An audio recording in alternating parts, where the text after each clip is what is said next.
Doctor आशीष दीक्षित जी। महाराज जी, आपके चरणों में कोटि कोटि प्रणाम। महाराज जी, मेरे जीवन में अपार संघर्ष के बाद भी आपके सानिध्य में आकर परम सुख प्राप्त हो रहा है।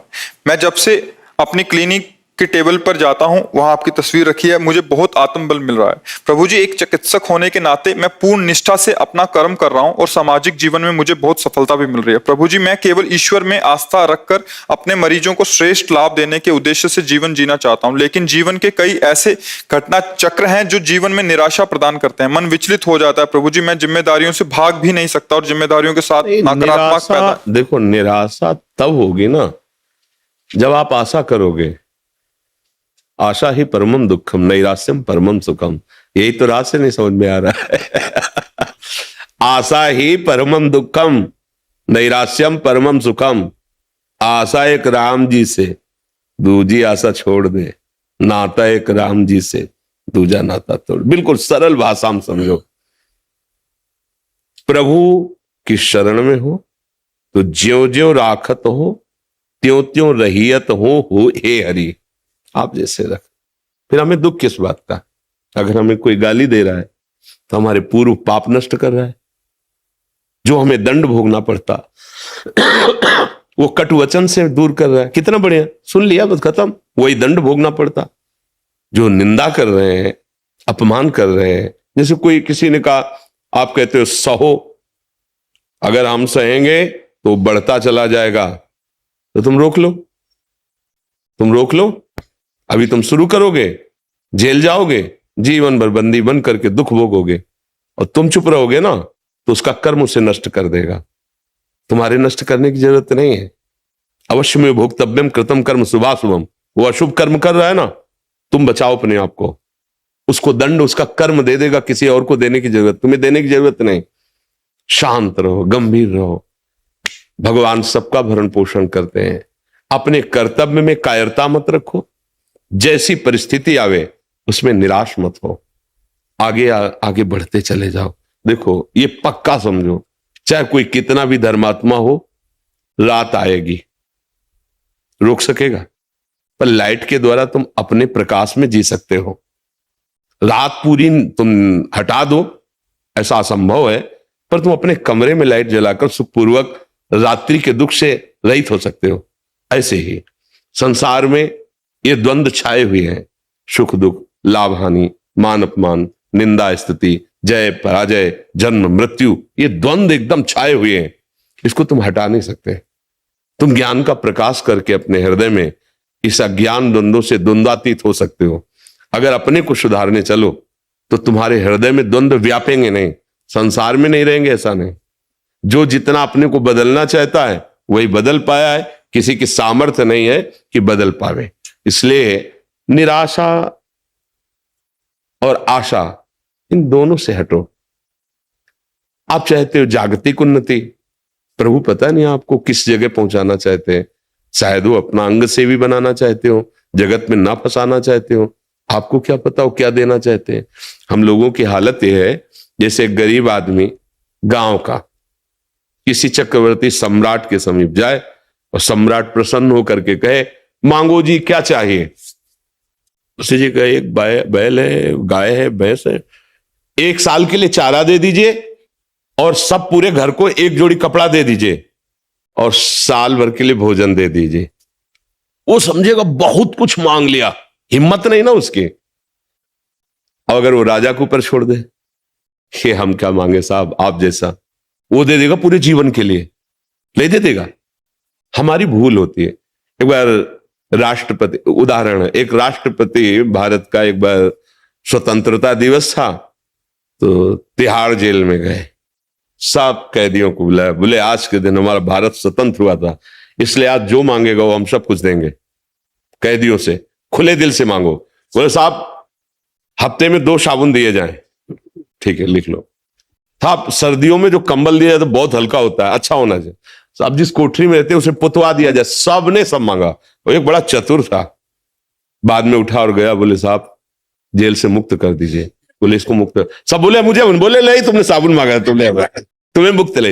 ऐसे ही है, हमारी हालत ऐसी है कि अगर भगवान भी मिल जाए ना तो इसी जेल में संसार दुख खा ले, लड़का दे दो, रुपया दे दो। हाँ हाँ, ये नहीं कहेगा कि मुझे जीवन मुक्त कर दो प्रभु अपनी माया से। हमारी हालत यही है। तो हमें चाहिए कि हम आशा प्रभु के ऊपर छोड़ दें। जैसे चाहो आप मेरे स्वामी हो, कर्तव्य में प्रमाद नहीं करूंगा, धर्म विरुद्ध आचरण नहीं करूंगा, और जैसे रखोगे मुस्कुरा के रहूंगा।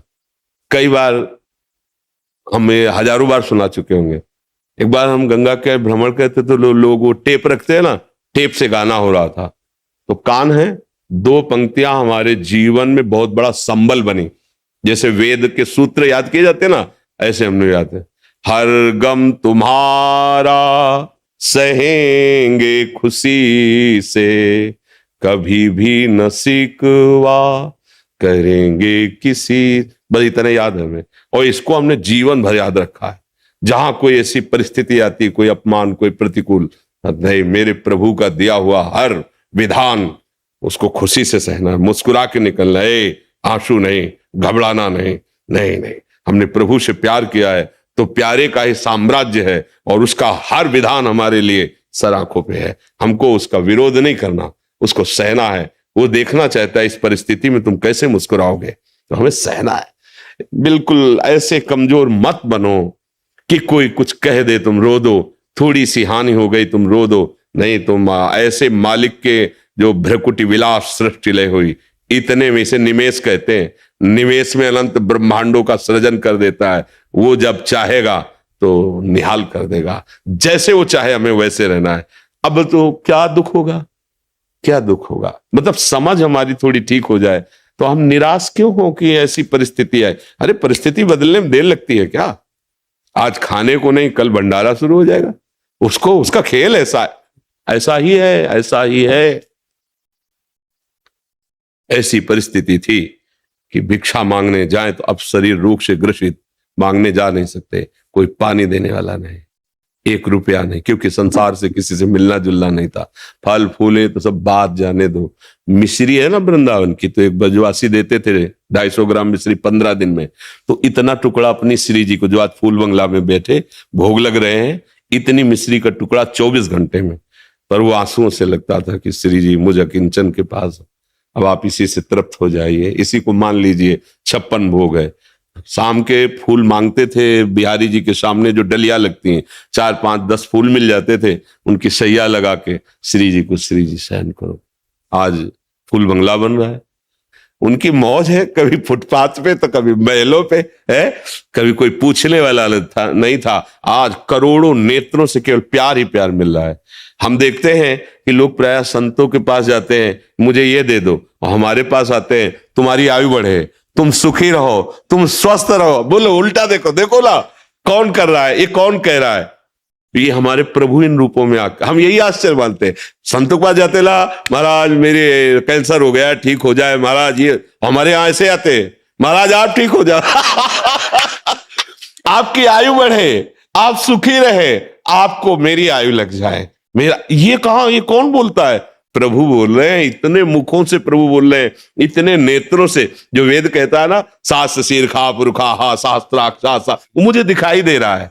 मेरा प्रभु इतने रूपों में देख रहा है मुझे, मेरा प्रभु इतने रूपों में प्यार दे रहा है, आशीर्वाद दे रहा है। सच्ची मानिए, एकमात्र भगवान का आश्रय ले लीजिए। जिस दिन आश्रय पक्का हो गया, पक्का का मतलब जैसे गाय बांधता है ना खूंटे पे किसान, तो ठोकता है और फिर हिला के वही देखता है कि अगर हमसे हिला तो अभी और पिटेगा, फिर और ठोकता है उसे, और जब देखा कि नहीं हिल रहा तब गाय बांध। ऐसे ही कुछ है शरणागति में, अगर हम हिल रहे हैं तो भी पिटाई बाकी है, अभी ठुकाई होगी। पक्के शरणागत जहां हो गए फिर निहाल, ये अनंत ब्रह्मांड साम्राज्य आपका, क्योंकि आपने स्वामी को सर्वस्व अर्पित कर दिया, तो स्वामी ऐसे उदार के अपना सर्वस्व अर्पित कर दिए। इसलिए सावधान, हम निराश तो होना, निराश ना, आएंगी परिस्थिति। ऐसा नहीं कि आपके ऊपर आएंगे, ऐसा नहीं है। कोई ऐसा बताओ विश्व में, जैसे कि मैं संकटों से लड़ रहा हूं, कोई ऐसा विश्व में एक बता दो, अरे जिनके यहां भगवान अवतरित हो रहे, स्वयं सच्चिदानंद वपु श्री कृष्ण, हथकड़ी और बेड़ियां पड़ी हुई कंस के कारागार में, राक्षसी स्वभाव वाले सैनिकों से सुरक्षित कारागार, गर्भावस्था है लेकिन हथकड़ी और बेड़ियां, और गर्भ में कौन पधारे हैं? अखिल कोटि ब्रह्मांडों के स्वामी भगवान है, जिनके भगवान पुत्र राम रूप में अवतरित हुए। उन माता को वैधव्य, पिता का परलोक गमन, 14 वर्ष अयोध्या वासियों के आंसुओं की झड़ी विराग्नि में जलते रहे। भाई देखो भगवान अवतरित हुए, देखो ना नंगे पैर वनवास प्रभु का, सीता जी का हरण, रावण से, आप देखो ना जीवन। तुम्हारा संघर्ष क्या है? अपने लोग कह देते ना कि भाई हमारा बहुत संघर्ष, आपका क्या संघर्ष में जीवन है? आप घर में तो रह रहे हो, प्रभु को घर में भी रहने नहीं दिया।